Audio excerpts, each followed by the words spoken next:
Welcome to the Learning Can't Wait podcast, a Full Mind production. At Full Mind, our vision is to ensure every child has access to an exceptional education. Each episode, we will be joined by pathfinders within and around the education space who are bringing about transformational change on behalf of deserving students. I am your host, Hayley Spira-Bauer. Welcome back, everybody, to the Learning Can't Wait podcast. When Jennifer Womble tells you, you must meet this person, there's no ignoring that piece of information. So when Jennifer Womble said to me, you must meet Dr. Mark Covell, the Administrative Director of Middle Bucks Institute of Technology, I followed that advice. And now here we are a few months later, recording a podcast together. Welcome, Mark, to the podcast of Learning Can't Wait. Great to be here, Hayley. Great to see you again. You know, I'm not trying to oversell the recommendation of Jen, but what came with that recommendation that I'm excited to dig into today is a deep promise of me being inspired by the work you're doing to really change mindsets about career and technical education and actually change lives of the students in your schools. So thank you for taking the time out of your busy day to help get other people on the Mark Covell bandwagon. Well, I'm glad that the timing worked out, and I'm glad to spend some time with you.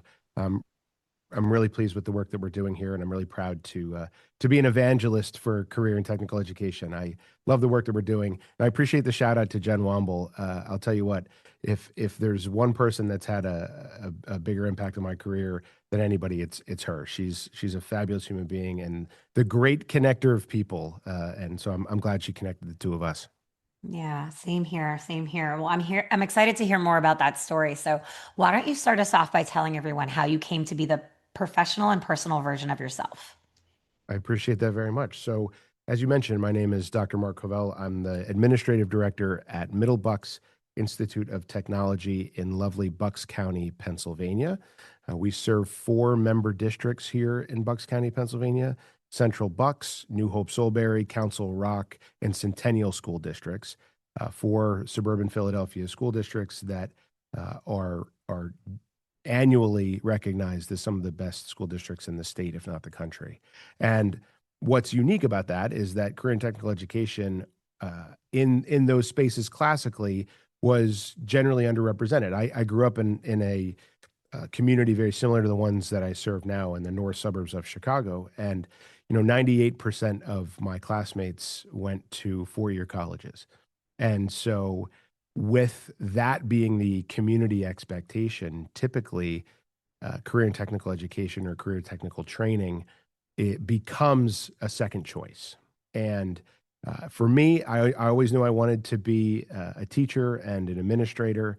And I pursued that path in the classic K-12 space, much in the image and likeness of schools that I had been a part of, high academic, college-bound goals for students.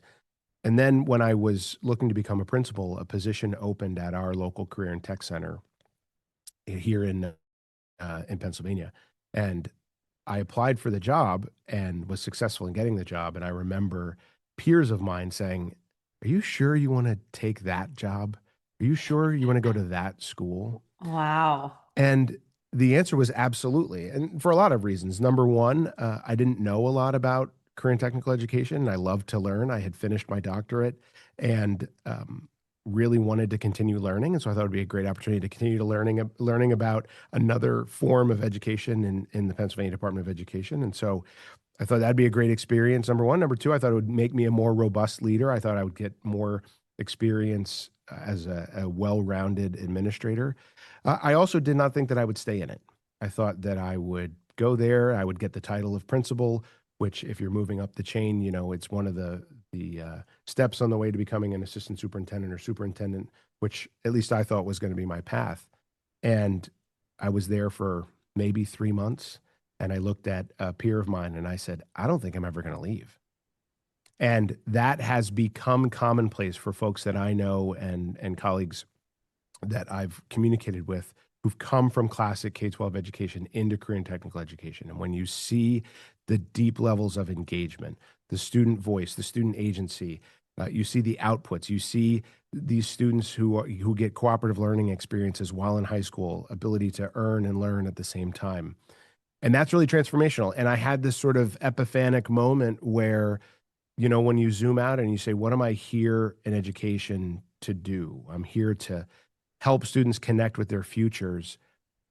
I had that realization when I was an English teacher that maybe I wasn't doing that. Maybe I was just helping them get from my ninth grade English class to my 10th grade English class, or my 10th grade English class to my 11th grade English class.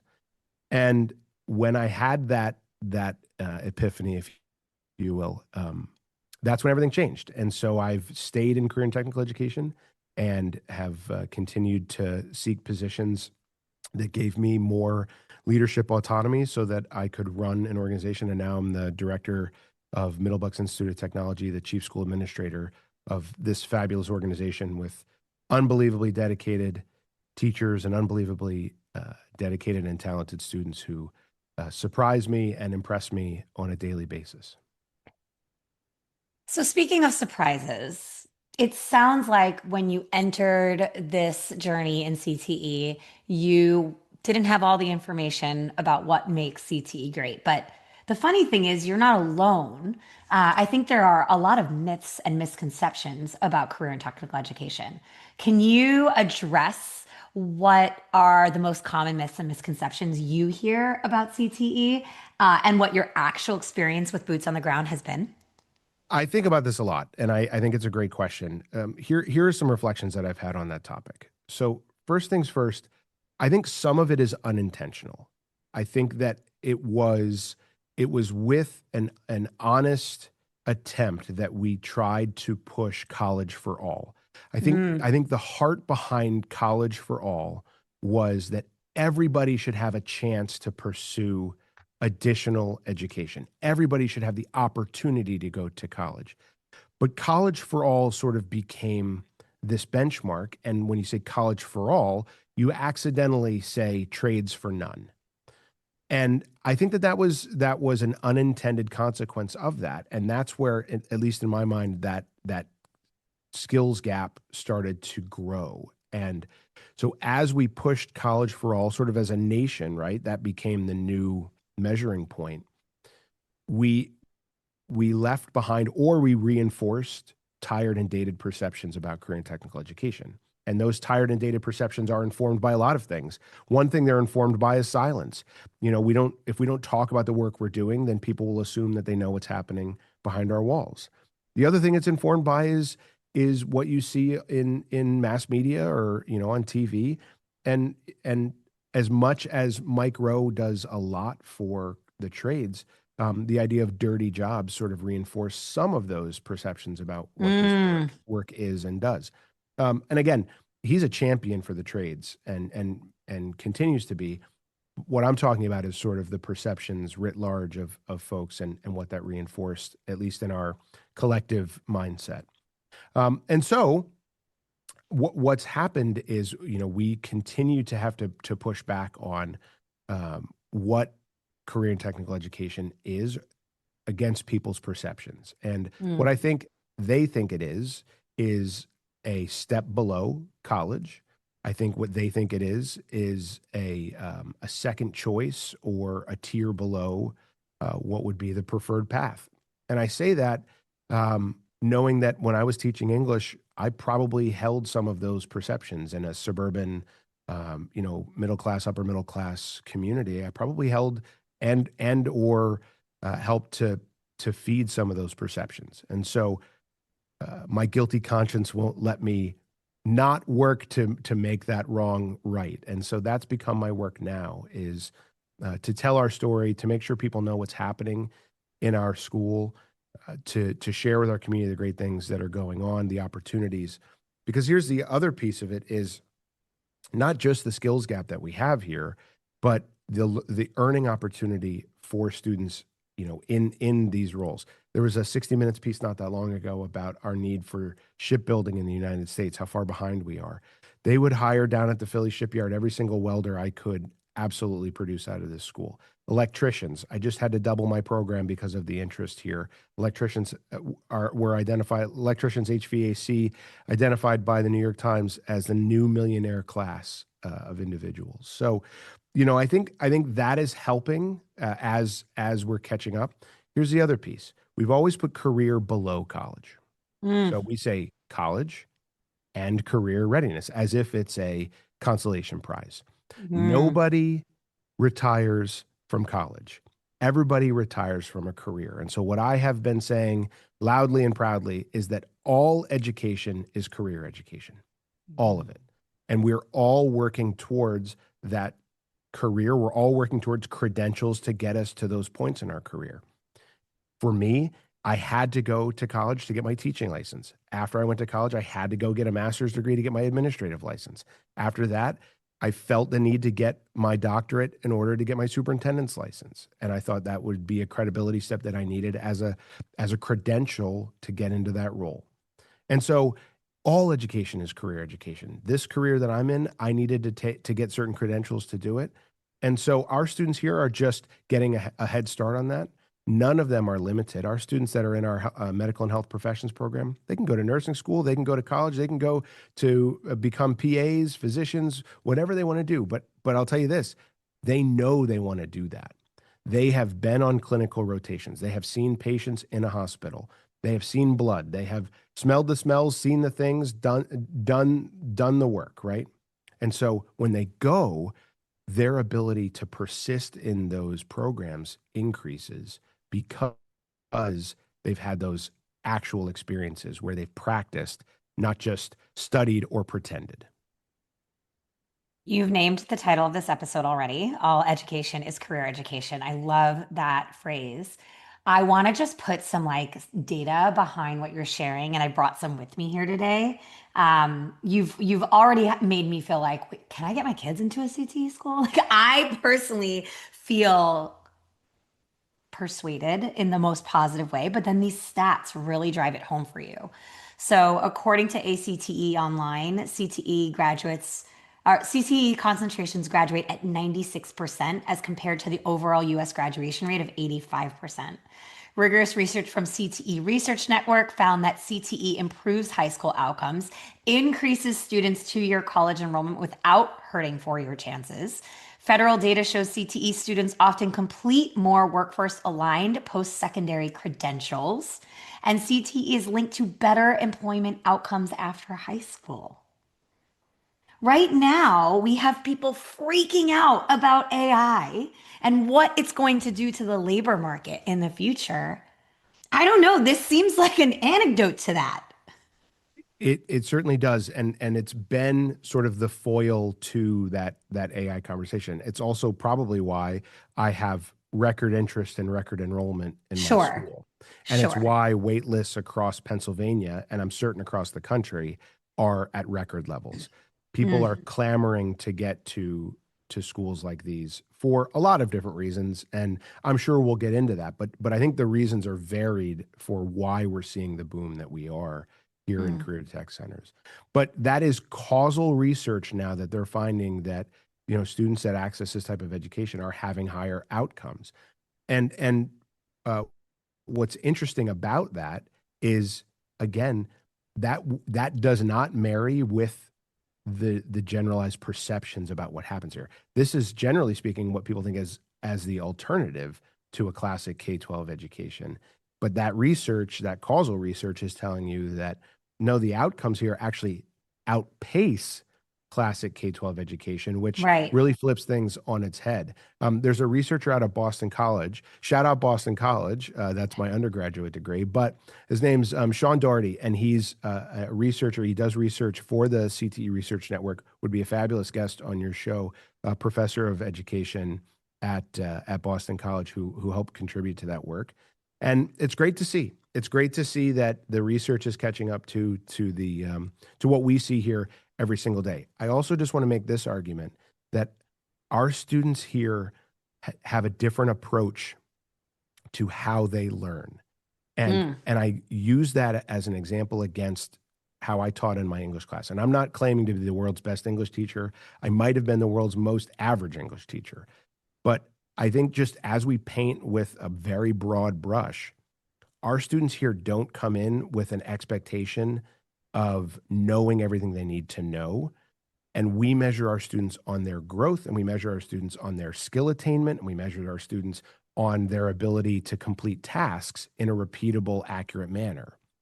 And so there's a culture of allowing yourself not to be perfect to Mm, get better. Whereas in a classic high stress K-12 setting, the culture is not allow yourself to make mistakes to get better. It's hold yourself to a level of perfection that's nearly unattainable.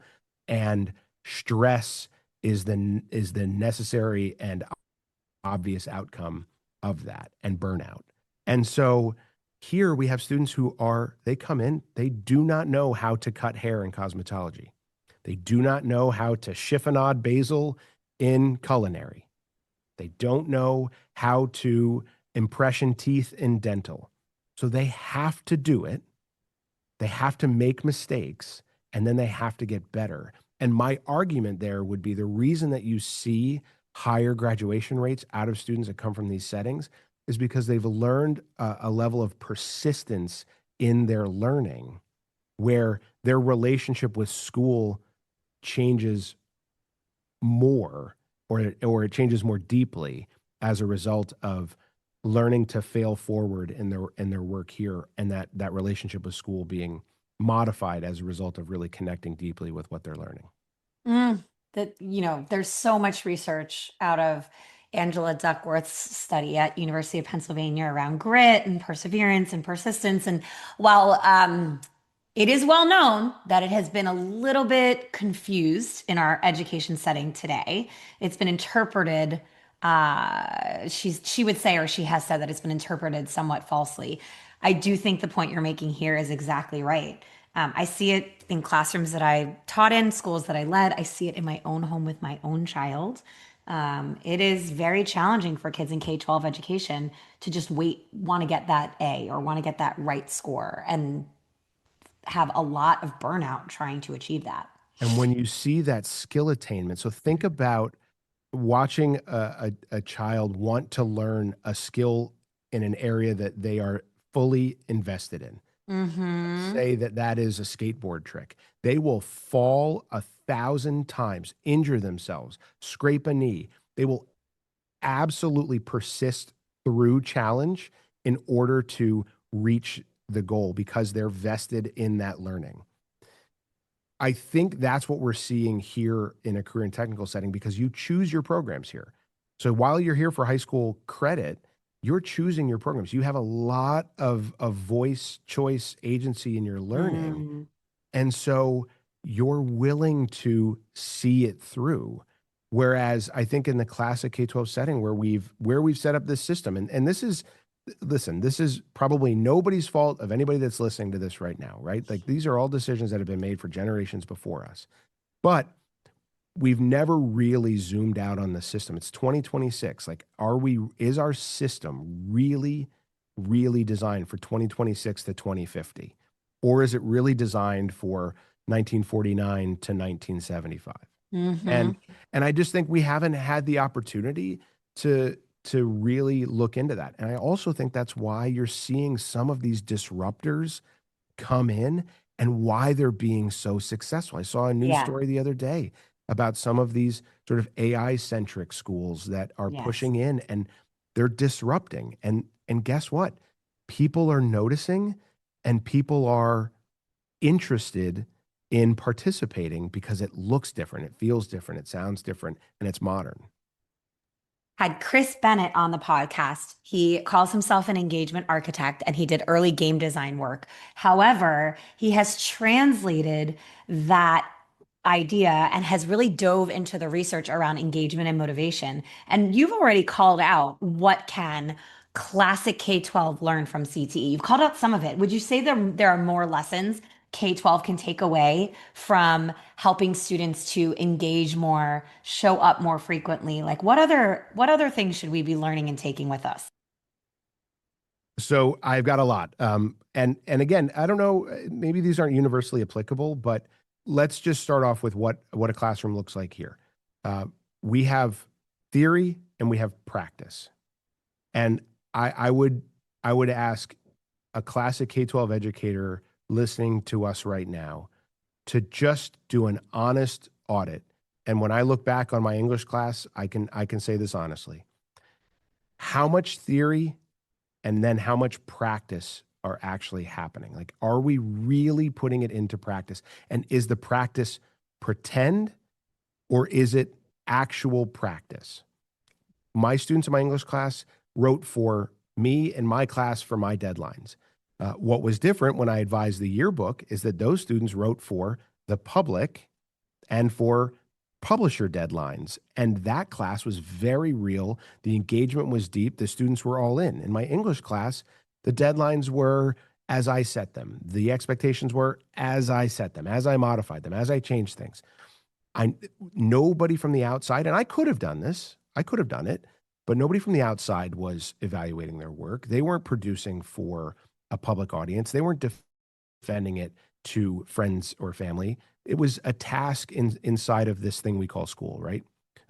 And so one of the things would be how much theory and how much practice, and then is your practice actually authentic? There is nothing more authentic than a student who gets a car that comes in the automotive bay, has a check engine light. I mean, you want to talk about project-based learning or problem-based learning? What's the problem? We don't know yet. We have to do a diagnosis. Then we get this, we plug in the scan tool, we find out what it is. Now, maybe we've learned that skill. Maybe we haven't learned that skill. Maybe we need to go self-teach. Maybe we need to go brush up on something that we learned a while back.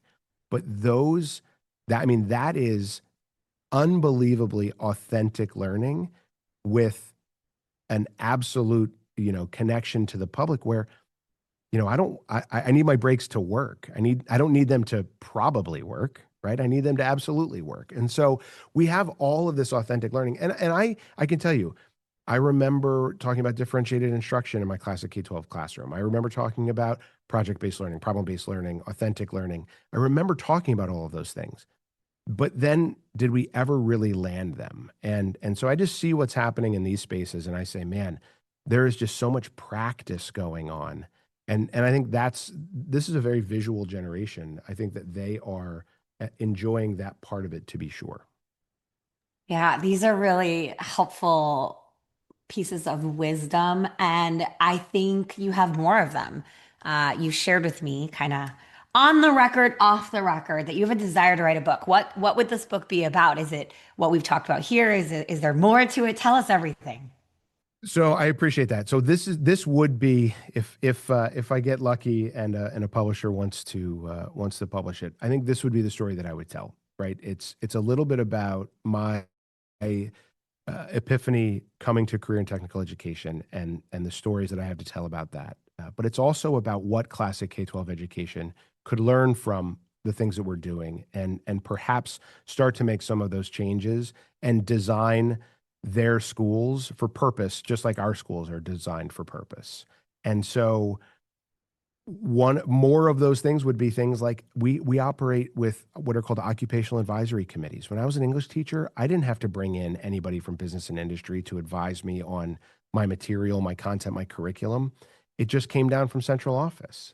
Whereas here, twice a year, 400 members of business and industry come into our school, sit with our 21 programs, and they talk about what's going on in the field. What do our students need to know? What's new? What's changing? What's old that needs to go?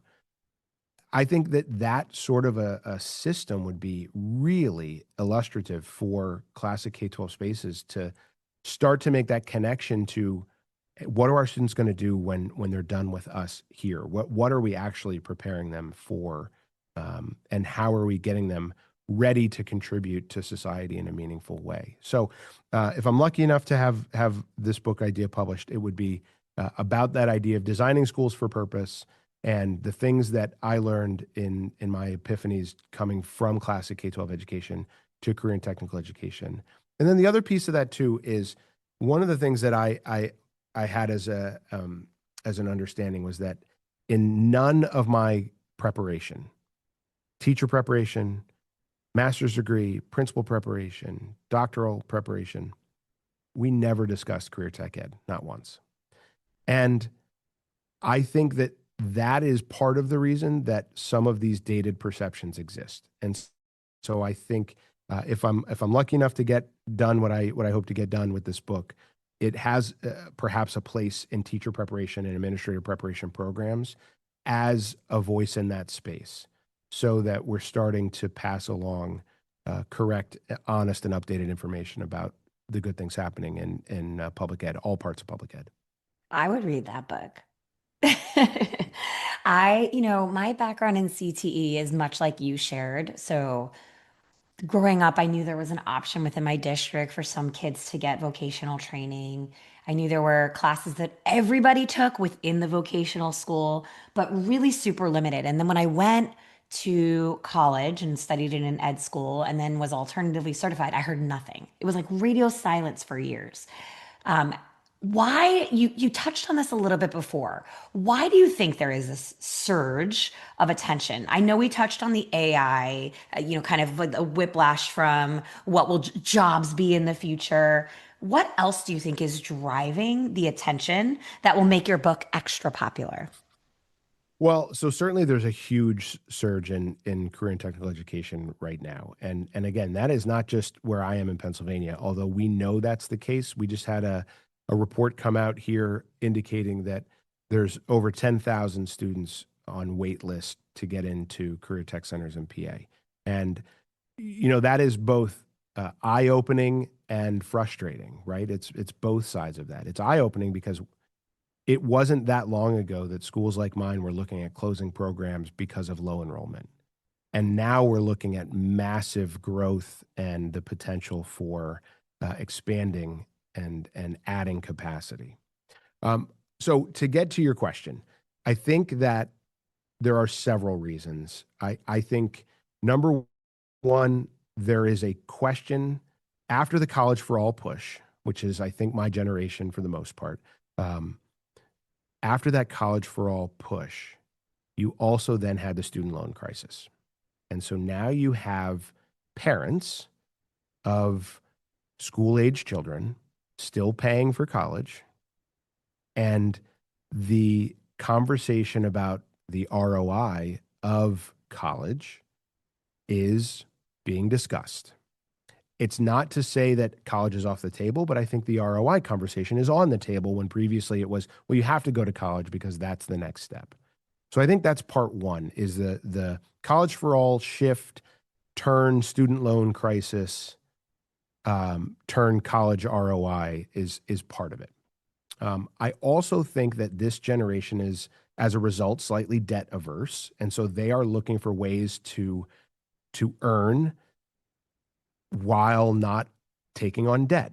And I think that that's just a generational shift because of their parents. It's just an evolutionary generational shift where they are debt averse and want a different pathway.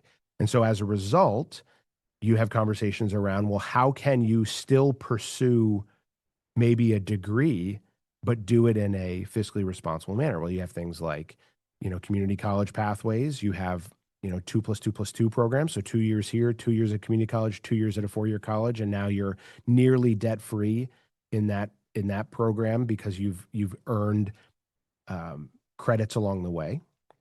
But then you also have the employers paying for employees to pursue advanced degrees.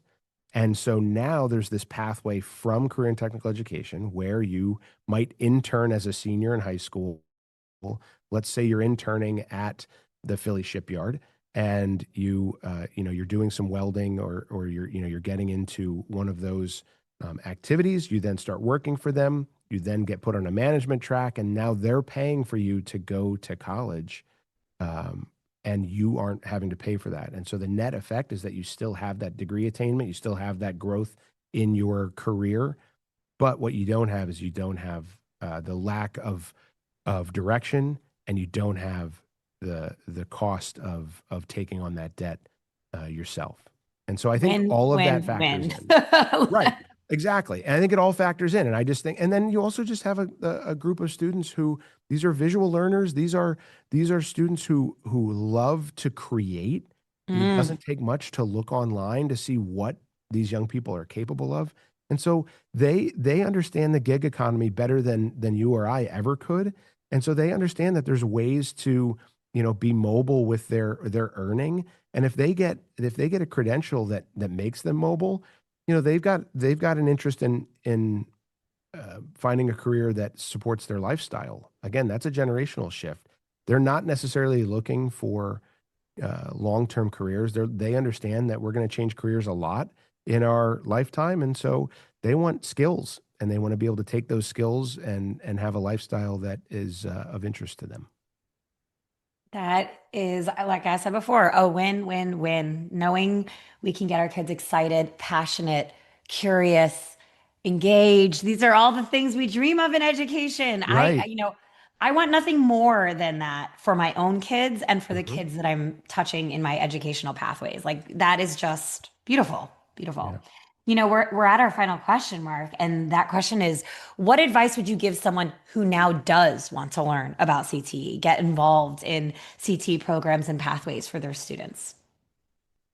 So don't be afraid. That would be my first piece of advice. Learn more, dive in, see what see what you can learn about the pathways, the potential industries, the career paths. At any point in time, you can supersize what you learn here. A welder in our programs here would make a great structural engineer. An electrician here would make a great electrical engineer. One of our medical health profession students will make a fabulous physician or physician's assistant.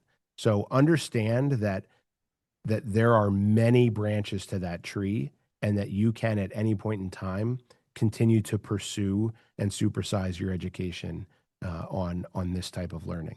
And so this is not something that closes doors. I would make the argument that this opens doors. And instead of college or career, let's start talking about the and, right? College and career, because we're all going to retire from a career, not from college.